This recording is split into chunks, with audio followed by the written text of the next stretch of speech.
All right, so get ready because today we are going on a musical time machine adventure. Oh, I like that. A musical time machine. We've got a day-by-day calendar of music history. Okay. And trust me, it is absolutely packed with juicy stories and unexpected turns. I mean, we are talking 1938 to 2014. Oh, wow, that's a big spread. It's huge. Yeah.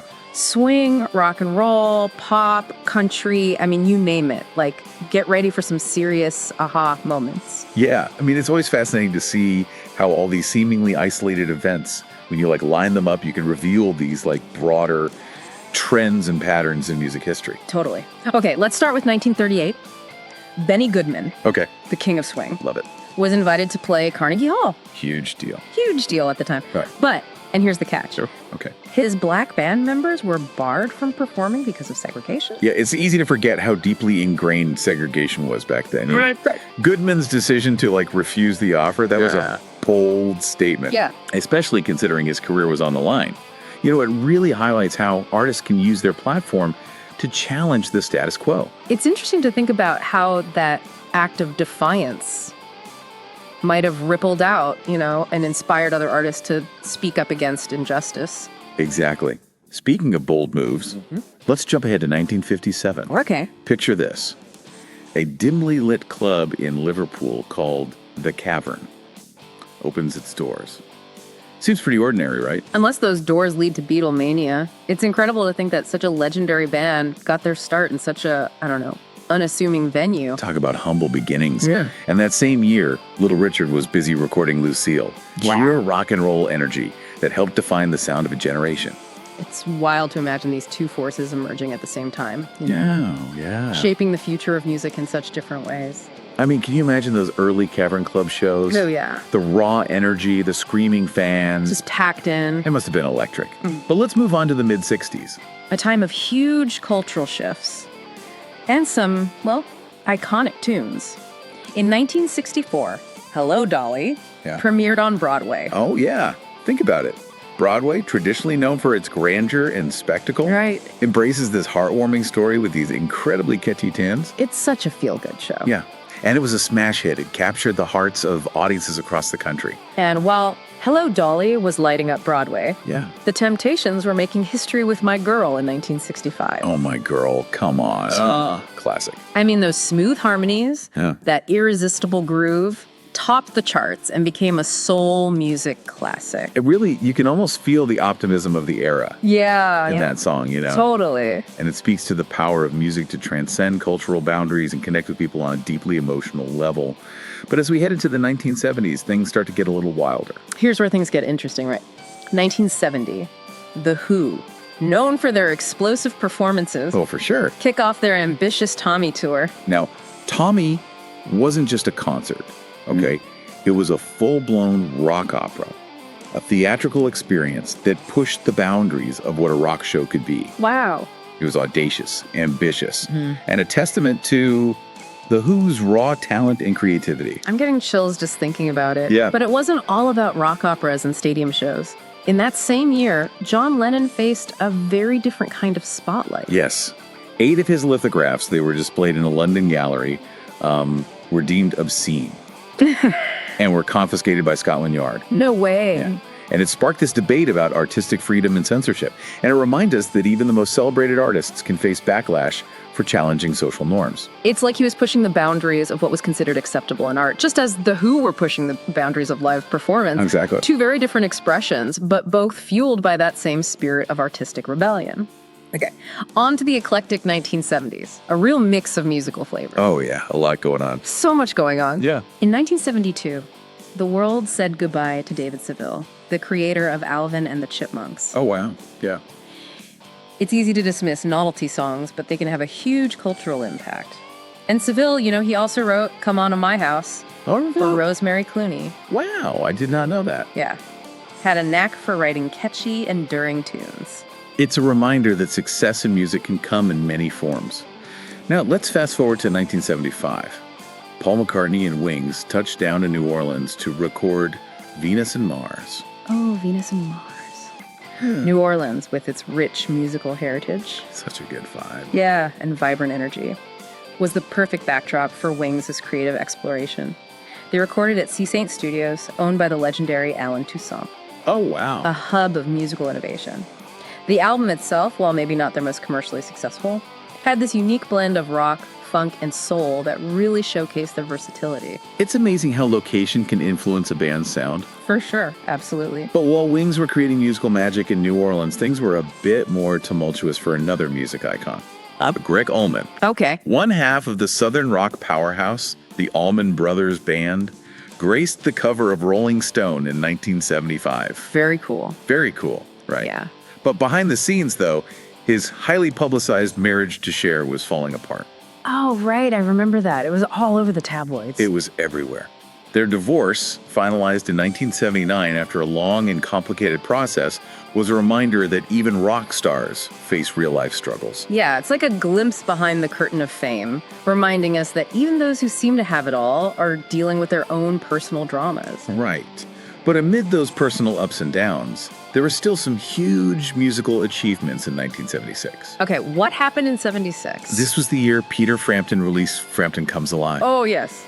Frampton Comes Alive. This live album wasn't just a collection of songs. It captured the energy and magic of a Peter Frampton concert. And his use of the talkbox, this device that allowed him to manipulate his guitar's sound with his voice, I mean, it became iconic. Iconic. Oh man, that talkbox solo in Do You Feel Like We Do? Come on. It's so good. But while Frampton was riding high on the success of his live album, Elton John was making headlines in a different way. Oh, how so? In 1978, he graced the cover of People magazine, a major mainstream publication. Yeah, big time. It marked a shift in how pop stars were perceived, becoming less about just the music and more about the persona, the image, the whole package. Interesting. So it wasn't just about the sound anymore. It was the whole image. It really was the whole thing. Yeah. It's fascinating how pop culture was evolving and how artists like Elton John were both shaping and reflecting those changes. And speaking of trends, we can't forget about the R&B scene that was also thriving during this period. Oh, absolutely. So much good music coming out, though. So much good music. While Billy Joel's introspective My Life went gold in 1979, Earth, Wind, and Fire were dominating the R&B charts with their infectious groove, Let's Groove. Oh, I love that song. That song just exudes positivity and energy. It's a timeless classic that still gets people moving today. It's incredible how different musical styles can exist and thrive simultaneously, each offering something unique to the world. But let's face it, no era is without its share of controversy. That's true, you're right. As music continued to push boundaries, some artists found themselves on the wrong side of the law. Okay. Remember Paul McCartney's 1980 arrest in Japan? Oh, yeah. For marijuana possession? It's hard to believe even a Beatle could end up in jail. And what's even more unbelievable is that he was arrested again. No. For marijuana possession. In Barbados. 4 years later. To the day. You can't make this stuff up. Talk about a case of history repeating itself. It was a reminder that even the biggest stars aren't immune to the consequences of their actions. Right. These incidents, though humorous in retrospect, also reflect the evolving social attitudes towards drugs and the perceived link between drug use and rock and roll culture. Definitely. Yeah. And that's a conversation that continues to this day. It really does. And speaking of pushing boundaries, 1987 saw the Beastie Boys making history, but not in a good way. Uh-oh. What did they do? Their wild antics and often provocative lyrics got them censored on American Bandstand, the long-running show known for showcasing popular music. Wow. American Bandstand, huh? It sparked a debate about artistic freedom and the limits of acceptable expression on mainstream television. It makes you wonder what those limits really are and how they've changed over time. I mean, what was considered shocking back then is often seen as tame by today's standards. But for now, let's move on to the late 80s, a decade that saw some truly groundbreaking artists achieving incredible success. Okay, let's do it. I'm ready. It really does. It makes you think about how those lines, get blurred and redrawn over time. But let's get back to those groundbreaking artists you mentioned. 1988, Tina Turner. Yes. The queen of rock and roll was absolutely unstoppable. Her Break Every Rule tour set a world record for concert attendance. Over 180,000 fans, packed into a stadium in Rio de Janeiro. That's insane. Yeah, it's incredible. It just goes to show you her incredible power and influence. Oh, for sure. She was truly a force of nature. And while Tina was breaking records on tour, George Harrison, Okay. the quiet Beatle, was quietly climbing the charts. Yeah. His hit, Got My Mindset on You, a cover of a James Ray song, reached #1 on the Billboard Hot 100 that same year. It's interesting to think about how each Beatle found their own path to success after the band broke up. It's almost like they were meant to be solo artists all along, each with their own unique voice and style. But let's shift gears a bit and talk about the Judds, Okay. the mother-daughter duo who stole the hearts of country music fans in the late 80s. Oh, yeah. Their close-knit harmonies and emotionally resonant songs really struck a chord with audiences. And in 1989, they took that connection to a new level with their first televised special, The Judds in the Heartland. It allowed fans to see their dynamic both on and off stage, which only strengthened their bond with their audience. It's amazing how television can create that kind of intimacy, bringing artists into people's living rooms. Speaking of recognizing talent, 1991 was a landmark year for the Rock and Roll Hall of Fame. Oh yeah, big year. Big year. They inducted a really diverse group of artists that year. The Byrds, Ike and Tina Turner, Wilson Pickett, The Impressions, Laverne Baker, John Lee Hooker, and Jimmy Reed. It shows how the Hall of Fame was starting to embrace a wider range of musical influences, acknowledging the contributions of artists from various genres and backgrounds. It's like they were finally acknowledging that rock and roll wasn't just one sound. Right. It was an amalgamation of influences, a cultural melting pot that reflected the diversity of America itself. And speaking of diverse paths, in 1992, we find Mick Jagger, the iconic frontman of the Rolling Stones, stepping onto the red carpet for a Hollywood premiere. Okay, interesting. He wasn't there for a concert film, though. Jagger starred in Free Jack, a sci-fi action flick alongside Emilio Estevez. It's a reminder that for some artists, music is just one avenue of creative expression. That's right. When you're a rock star, all doors are open. But sometimes those open doors lead to unexpected outcomes. Oh, tell me about it. Take Michael Jackson, for instance. In 1993, he was honored at the NAACP Image Awards. Wow. But behind the scenes, a different story was unfolding. He was accused of child molestation that year, and the allegations would continue to cast a shadow over his career and legacy.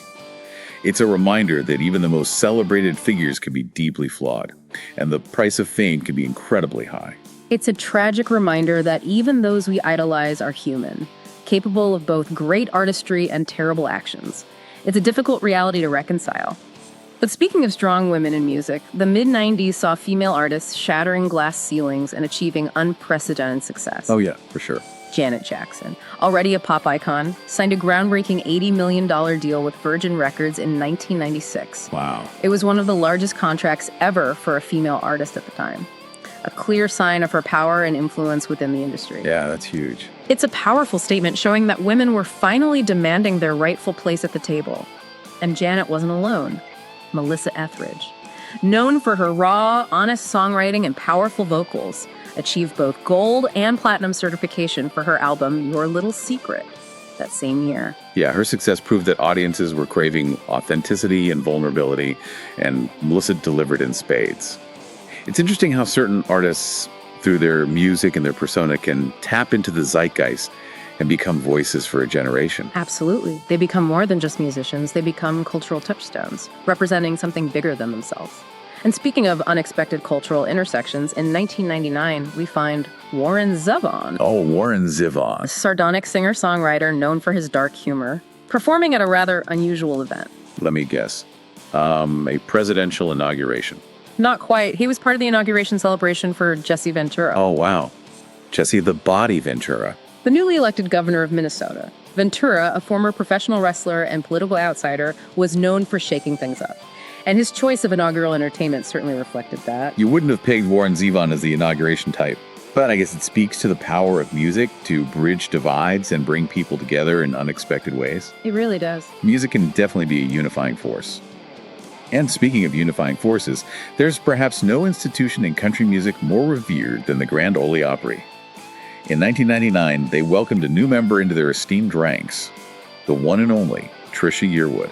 Her powerful vocals and heartfelt ballads had already made her a country music superstar, and her induction into the Opry solidified her place in the genre's pantheon of legends.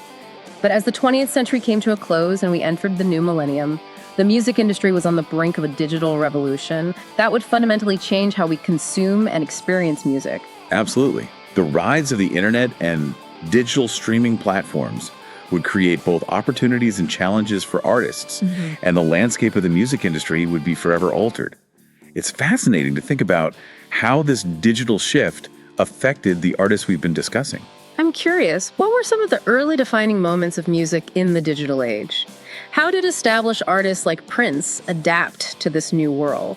And what new challenges emerged for up-and-coming musicians? I'm ready to delve into the 21st century and see what musical surprises await us. Yeah, it really is mind-blowing how quickly technology can transform a whole industry. Oh yeah, for sure. And the music industry was definitely not immune to that. Nope, not at all. But before we fully dive into the digital age, I kind of want to touch on something that you mentioned earlier, that tension between artistic expression and those societal norms. Right. It just seems like it's this recurring theme throughout music history. You're absolutely right. We've seen it time and time again.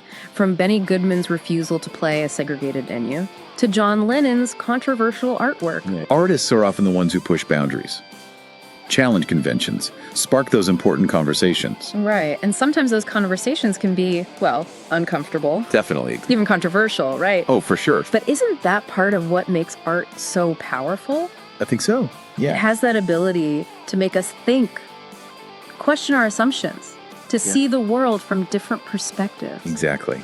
It's about challenging that status quo, pushing the envelope of what's considered acceptable. Right. And what might be shocking in one era can become totally commonplace in another. Yeah. Think about how much has changed in terms of what's deemed appropriate for radio or television. Right. It makes you wonder how future generations will judge our current standards. Oh, I know. What will they see as outdated? Or even, I don't know, offensive? Right. What will be the next, scandal? Exactly. But shifting gears a bit, another theme that's really resonated with me is the allure and the potential pitfalls of fame. Yes. I mean, we've seen both sides of that coin today. Oh, absolutely. It's a double-edged sword for sure. Right. Fame can open doors and provide incredible opportunities, but it can also be isolating, overwhelming, Yeah. even destructive. Yeah. We've seen artists like Adam Ant and Michael Jackson struggle with the darker side of fame, while others like Tina Turner and George Harrison seem to navigate it with more, grace and resilience. It's a delicate balance, isn't it? Staying true to yourself while dealing with the pressures and temptations that come with success. It's a reminder that even our idols are human, with their own strengths and weaknesses. But despite the challenges and the heartbreaks, one thing remains constant. What's that? The enduring power of music itself. Absolutely. Music has this incredible ability to connect us, to evoke emotions, to tell stories, to transcend cultural boundaries. It's a universal language that speaks to the very core of our humanity. I love that. Thinking back on all the stories we've explored today, I'm struck by the sheer diversity of musical experiences. Yeah. From the smoky clubs of Liverpool to the grand stages of Rio de Janeiro. Wow. What a range. From the recording studios of New Orleans to the inauguration ceremony of a governor, music has this incredible ability to pop up in the most unexpected places. It really does. And it's constantly evolving, adapting to new technologies, finding new ways to connect with audiences. The digital age has created a whole new landscape for musicians. And it's exciting to see how they're using those tools to create and share their art. Totally. As we wrap up our musical journey today, I'm left with this, sense of wonder and excitement. Who knows what the future holds for music? Yeah. What new sounds will emerge, what boundaries will be pushed, what stories will be told. The possibilities are endless. Yeah. And that's what makes music so fascinating. Totally. It's a never-ending journey of discovery. Yeah. And we're all invited to participate. So to our listener, I encourage you to keep exploring, keep listening, and keep discovering the magic of music. Whether you're diving into new genres, rediscovering old favorites, or simply letting the music guide you, there's a whole world of sound waiting to be explored. And who knows, you might just stumble upon your own musical time machine, filled with unexpected connections and hidden gems that will enrich your life in ways you never imagined. Happy listening.